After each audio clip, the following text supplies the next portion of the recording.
아침 목사에 오신 여러분들을 환영하고 축복합니다. 특별히 이번 주에는 고난주간이라서요. 예수님의 십자가의 사랑에 대해서 다시 한번 묵상하고 우리가 함께 나누는 시간들 좀 갖고 있습니다. 오늘은 공의 앞에 서시다 라는 제목을 가지고 마태복음 26장 57절부터 68절까지 말씀을 좀 살펴봤으면 좋겠습니다. 우리 먼저 59절부터 61절까지 말씀 같이 한번 읽어볼까요? 대제사장들과 온 공회가 예수를 죽이려고 그를 칠 거짓 증거를 찾으매 거짓 증인이 많이 왔으나 얻지 못하더니 후에 두 사람이 와서 이르되 이 사람의 말이 내가 하나님의 성전을 얼고 사흘 동안에 지을 수 있다 하더라 하니. 네, 예수님께서 십자가에 달리시 전날 밤에 제자들과 마지막 만찬을 하시죠. 그런 다음에 겟셋마네 동산에 가서 기도하십니다. 기도가 끝나자 유다가 찾아와서 유다에 의해서 이제 잡히게 되죠. 잡힌 다음에 어디로 가냐면 공회로 가요. 공회에 가서 재판을 받게 됩니다. 그 당시 유다는 유대 지방은 로마의 지배를 받고 있었어요. 근데 로마에서 사법적인 일들 중에서 개인적인 민사에 관련된 사람들 사이에 관계된 문제들이나 종교적인 문제는 별도의 스스로 재판할 수 있는 권한을 줬어요. 그래서 공회에서는 이런 종교 재판 같은 것들을 했습니다. 이 종교 재판에 예수님이 회부가 된 거죠. 근데 오늘 본문에 뭐라고 되어 있어요? 예수를 죽이려고 그를 칠 거짓 증거를 찾음에 거짓 증거들을 찾았어요. 그런데 문제는 뭐냐면 거짓 증인이 많이 왔으나 얻지 못하더니 후에 두 사람이 와서 이르되 이 사람이 말해 내가 하나님의 성전을 헐고 사흘 동안에 지을 수 있다 하더라 하니 거짓 증언들이 굉장히 많았어요. 그런데 딱히 그 증언들 가운데 예수님을 죽일 만한 증거를 찾지 못했던 거예요. 그럴 수밖에 없겠죠. 거짓 증언이잖아요. 그랬는데 어떤 사람이 와서 이런 말을 합니다. 예수님께서 뭐라고 얘기했어요? 하나님의 성전을 헐라. 그럼 내가 사흘 동안 지을 수 있다 하더라 라고 이야기를 했어요. 실제로 이것은 예수님이 하신 말씀입니다. 이 말씀은 무엇을 의미하냐면 예수님의 십자가의 죽음과 사흘 있다가 부활하신 사건을 예고하신 거예요. 예수님께서 십자가 자기가 죽을 것이고 다시 부활하실 것이라는 사실을 말씀하실 때 이 말씀을 하셨어요. 그렇다면 왜 성전을 비유했을까요? 예수님의 십자가의 죽음을 그냥 내가 십자가에 죽을 거고 사흘 만에 살아날 거다 라고 말씀하시지 않고 성전을 헐고 사흘 만에 지을 수 있을 것이다 라고 이야기했을까요?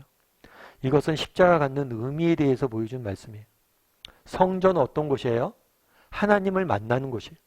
하나님이 임재하시고 하나님과 만나 하나님께 예배하고 교제 나누는 장소가 바로 성전이에요. 그런데 예수님이 십자가에 죽으신 이후엔 더 이상 이 성전이 필요가 없어지게 돼요. 왜요? 우리는 예수님을 통해서 언제든지 이제 하나님을 만날 수 있기 때문이에요. 구약시대에는 성전에 가서 제사를 드리고 오직 정해진 장소에서 정해진 방법으로 하나님을 만날 수 있었어요. 그런데 이제 그렇지가 않아요. 예수 그리스도가 우리를 대신해서 십자가에 죽으시고 이제 우리의 죄값을 다 치러졌기 때문에 우리는 언제든지 뭐예요? 의인이 되어서 정말 의인의 옷을 입고 예수님이 주신 의인의 옷을 입고 언제든지 하나님 앞에 나아가 예배할 수 있는 거예요. 그래서 성전을 헐다라는 의미를 쓰신 거예요. 십자가의 죽으심으로 이전에는 예수님 앞에 정말 하나님 앞에 우리가 함부로 나갈 수 없었지만 이제 죄값이 다 사해졌기 때문에 언제든지 하나님 앞에 나가서 교제할 수 있다는 것을 보여주기 위해서 성전이라는 표현을 쓰신 거죠. 그럼 우리가 한번 돌아봐야 돼. 뭘 돌아봐야 돼요? 정말 우리가 언제든지 하나님 앞에 나아갈 수 있게 되었어요. 십자가의 죽으심을 통해서. 그렇다면 우리는 이것이 얼마나 놀라운 특권인지 알고 있는지, 정말 이런 교제를 나누고 있는지 한번 돌아봤으면 좋겠어요. 정말 우리는 하나님 앞에 언제든지 나갈 수 있다는 것이 얼마나 큰 특권인지 알고 그것들 누리고 있는지. 그런 다음에 63절과 65절은 어떤 일이 있었는지 계속해서 좀 살펴봤으면 좋겠습니다. 예수께서 침묵하시거늘 대제사장이 이르되 내가 너로 살아계신 하나님께 맹세하게 하노니 내가 하나님의 아들 그리스도인지 우리에게 말하라. 예수께서 이르시되 내가 말하였느니라. 그러나 내가 너희에게 이르노니 이후에 인자가 권능의 우편에 앉아 있는 것과 하늘 구름을 타고 오는 것을 너희가 보리라 하시니. 예수께서 침묵하셨어요. 그러자 이번에 대제사장이 말해요.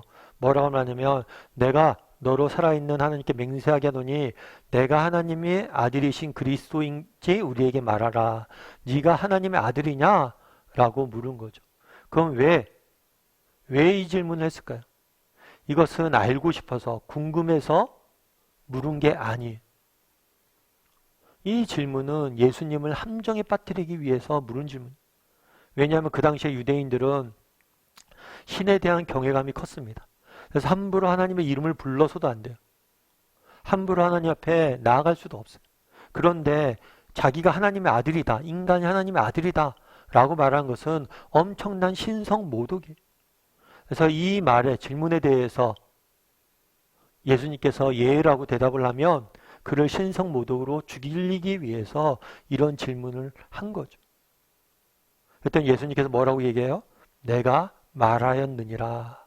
맞다라고, 내가 하나님의 아들이라고 말씀하신 거예요. 그런데 생각해보면 이 질문이 굉장히 웃긴 질문이에요. 예수님은 하나님의 아들이잖아요. 하나님의 아들한테 하나님의 아들이냐고 묻는 거예요. 그리고 맞다고 그러면 뭐예요? 죽이는 거고. 아니라고 그러면 예수님이 거짓말하는 거죠. 결국에 예수님께서 죽으신 이유는 뭐예요? 하나님의 아들이시기 때문에 죽은 거예요. 하나님의 아들만 아니었다면 저 하나님 아들 아니라고 이야기하면 되는데 하나님의 아들이기 때문에 하나님의 아들이라고 이야기했기 때문에 죽이는 거예요. 그런데 이 질문과 이 답을 통해서 우리가 알 수 있는 건 또 한 가지 있어요. 그건 뭐냐면 죄의 본성이에요. 결국에 예수님을 왜 죽였어요?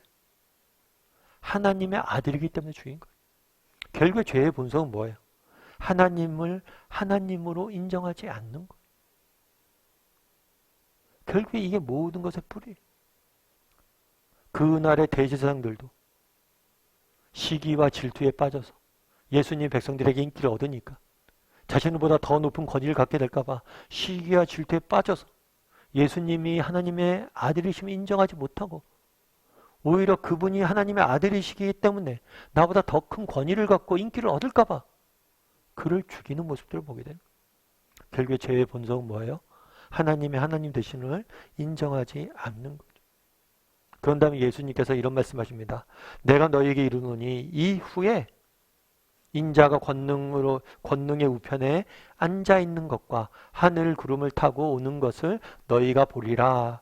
하늘 구름을 타고 오는 것은 하나님의 영광을 상징하는 거예요. 인자는 예수님을 의미하는 거예요. 예수님께서 하나님의 영광 가운데 정말 하나님 우편에 앉아 있는 것을 보게 될 것이다. 다르게 얘기하면 우편은 통치자의 재판관의 자리를 우편이라고 이야기해요.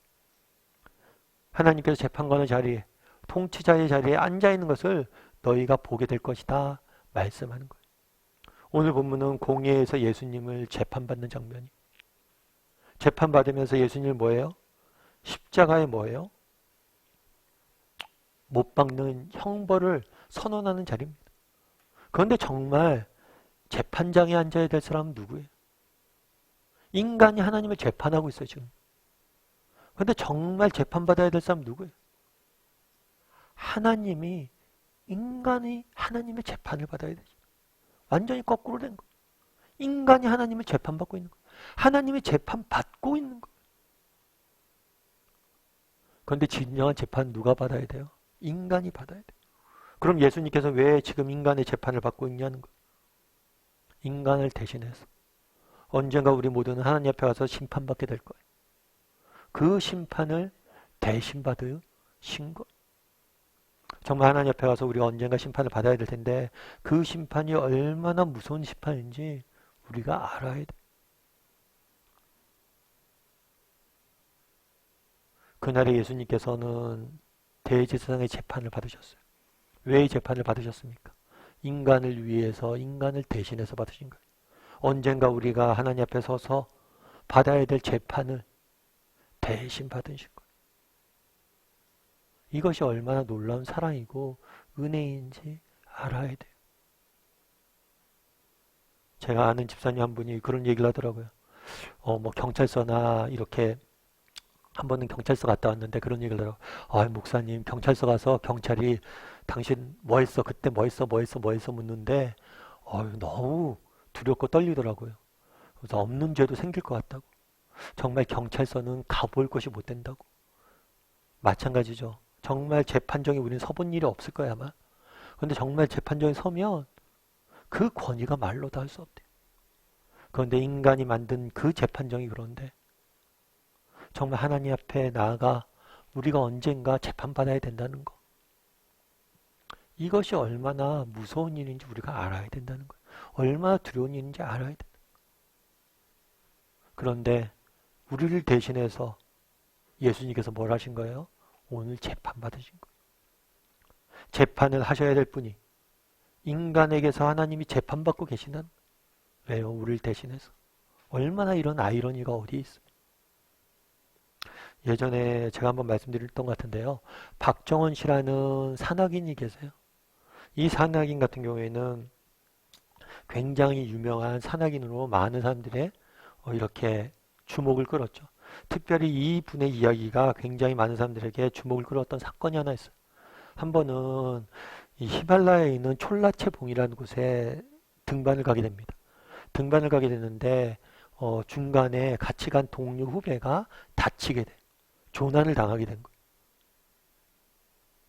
보통 이렇게 험한 이렇게 등반을 하다가 누가 조난을 당하잖아요. 그러면 그를 버리고 오는 게 산악인 사이의 룰이. 실제로 이 사람이 조난을 당했던 그 지역에 동일한 사건이 있었대요. 한 사람이 자일에서 떨어져서 밑에 떨어진 거죠.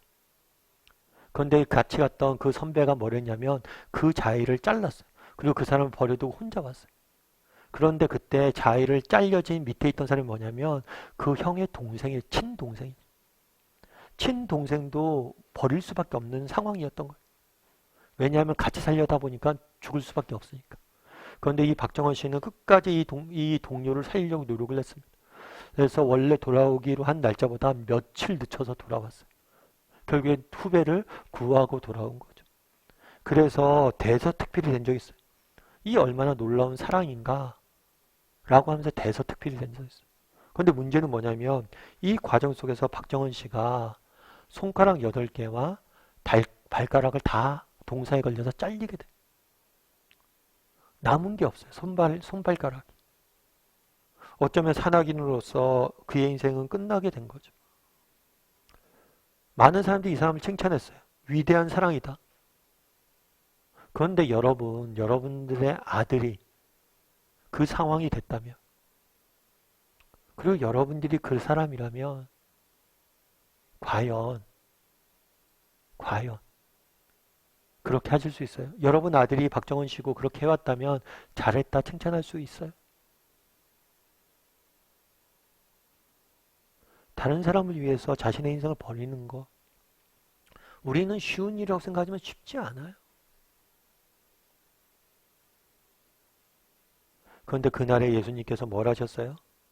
우리가 받아야 될 재판을, 하나님이 인간을 재판해야 되는데 인간이 하나님을 재판하고 있어요.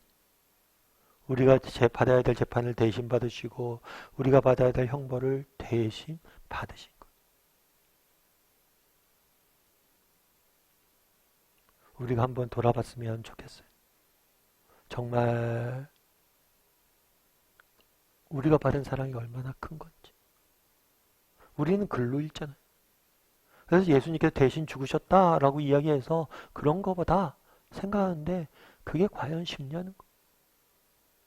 내가 사랑하는 아들이라면 대신해서 내가 죽을 수도 있겠죠. 대신해서 뭔가 위협을 쓸 수도 있겠죠. 그런데 정말 나를 하나님의 하나님 되심을 인정하지 않고 정말 나를 죽이려고 하는 원수를 대신해서 죽는다는 게 쉬운 일이냐는 거. 나와 무관한 사람을 위해서 대신 죽는다는 게 쉬운 일이라는 거. 동생도 자의를 자르는 판에. 여러분 정말 한번 돌아봤으면 좋겠습니다. 우리가 얼마나 큰 사랑을 받았는지, 그리고 그 사랑이 얼마나 귀한 것인지, 값진 것인지 돌아보고 묵상하는 오늘 하루가 되기를 주님의 이름으로 소원합니다.